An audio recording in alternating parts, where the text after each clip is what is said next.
By the time she realized what he actually was, she had 3 seconds to decide whether to get in that car. She made the wrong choice.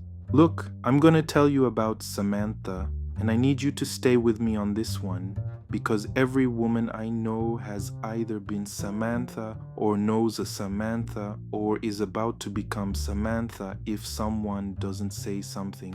So here we go. Samantha is not stupid. Let's just get that out of the way right now. She's smart, like really smart. Good job, good friends. The kind of person who shows up when she says she will. Not the type to lose her head over some guy, which is why nobody, and I mean nobody, believed her when she said something was wrong with Michael. They met at a coffee shop, Tuesday morning.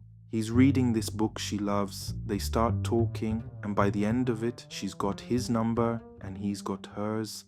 And her friends are all like, finally, someone normal. First date's great. He asks actual questions, remembers her answers, brings up something she mentioned 3 days later in a text. Her friends are like, see, this is what you deserve. And for a minute, she thinks maybe they're right. But then week 3 hits, and something shifts. It's not big, that's the thing. It's never big at first. He's texting her constantly, like all day. Good morning at 7 a.m. sharp, check-ins at lunch, thinking about you at 3. What are you up to at 6? Sweet, right? Except one day, she's slammed at work and doesn't respond for a few hours. 17 texts, 17. She tells her friend Maya about it and Maya laughs. Girl, he's just really into you. When's the last time a guy actually gave a damn? So Samantha's like, okay, maybe I'm being weird about this, but then he starts showing up. Her gym, she never told him which gym. He's just there one day after her workout. Thought I'd surprise you? We could grab a smoothie, and she's standing there in her sweaty clothes thinking, how did you know I'd be here? He must have gone through her Instagram, found it tagged in some old photo, drove across town, but he's smiling, he's sweet about it. Is this okay? I'm sorry if this is weird. And she feels bad for even thinking it's weird. So she says it's fine, it's not fine. That night they're at dinner and her phone buzzes. It's a co-worker, a guy, just something about a project. She glances at it, puts her phone down. Michael goes quiet. Not angry quiet, hurt quiet, like she just betrayed him by getting a text message. Who's that? Just someone from work. What does he want? And there's this tone in his voice. She can't even explain it. It's not accusatory exactly. It's something else. So she shows him the text, just to make it stop, just to prove there's nothing going on. And he reads it, smiles, kisses her hand. Sorry, babe. I know I'm being paranoid. My ex really messed me up. That night she can't sleep, because something about that whole interaction felt wrong. But she can't put her finger on it. He didn't yell, he didn't accuse her, he just asked to see her phone. And couples share phones, right? That's normal, that's trust. Except it didn't feel like trust. It felt like a test. 2 months in, he's got a key to her apartment. And here's the thing. She doesn't even remember giving it to him. He asked to water her plants when she went home to visit her parents. Then he just kept it. And it seemed easier to let him keep it than ask for it back and make things awkward. He starts staying over every night. Leaves his toothbrush, his shampoo, keeps clothes in her closet. She tells herself she likes it, the closeness, coming home to someone. But then, one day she leaves work early, doesn't tell him, walks into her apartment and he's already there, cooking dinner. The stove's been on for at least an hour. Surprise, and she's standing there like, how did you know I'd be home? He grins. I didn't, just got lucky. That's when she checks her phone. He's installed a tracking app. Weeks ago. She never noticed. She can see her own location on his phone. He's been watching her this whole time. She confronts him. He cries. Like really cries. Breaks down. Says his ex destroyed him. Says he's got trust issues he's working through. Begs her not to give up on him. I'll delete it right now, I swear. I'm so sorry. Please don't leave. And what's she supposed to do? This man is sobbing in her living room, telling her he's broken, asking her to help him heal. So she stays. Maya tells her everyone has baggage. At least he's honest about it. At least he's trying.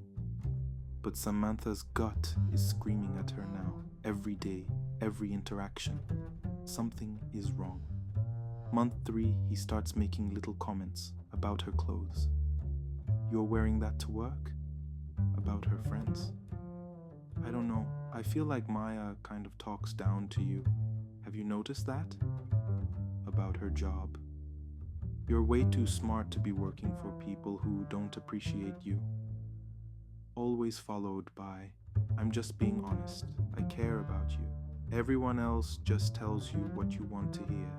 And she starts second-guessing everything. Her job, her friends, her clothes, her instincts. Maybe he's right. Maybe she's not seeing things clearly.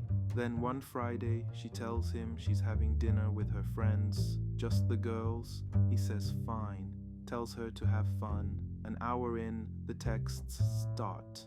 How's it going? What are you guys talking about? When are you coming home? She ignores them, trying to just be present with her friends. He calls.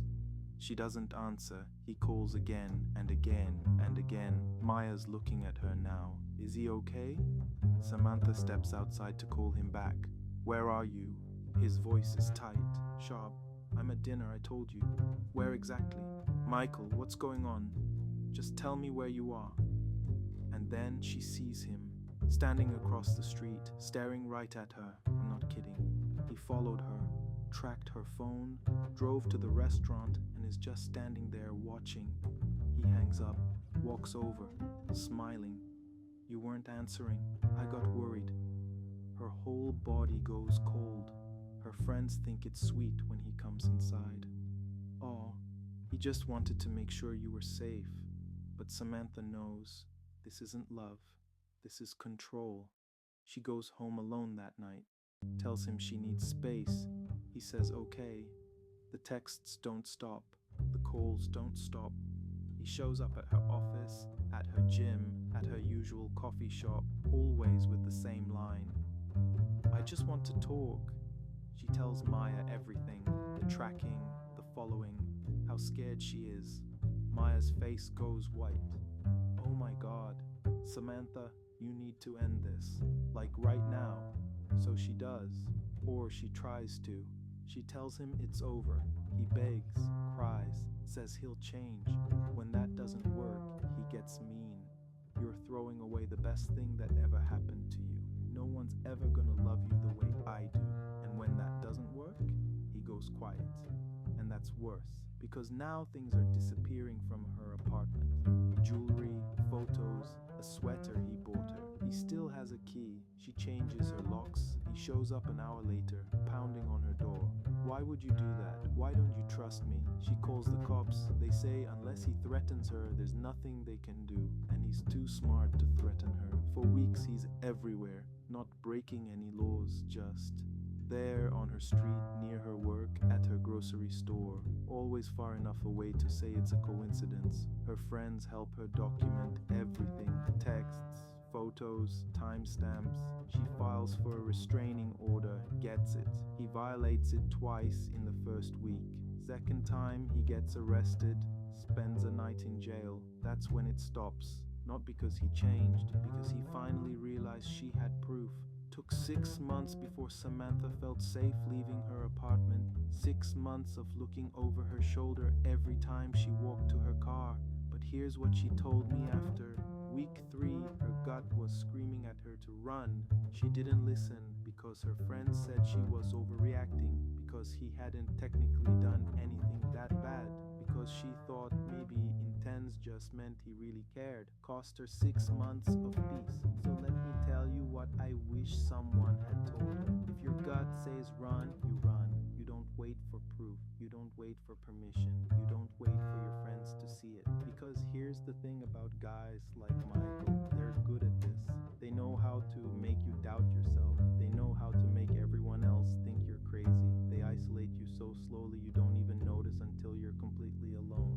And by then, it's so much harder to leave. The right guy, he's never gonna make you feel watched. He's never gonna install tracking apps and call it love. He's never gonna show up uninvited to your girl's night and act like he's doing you a favor.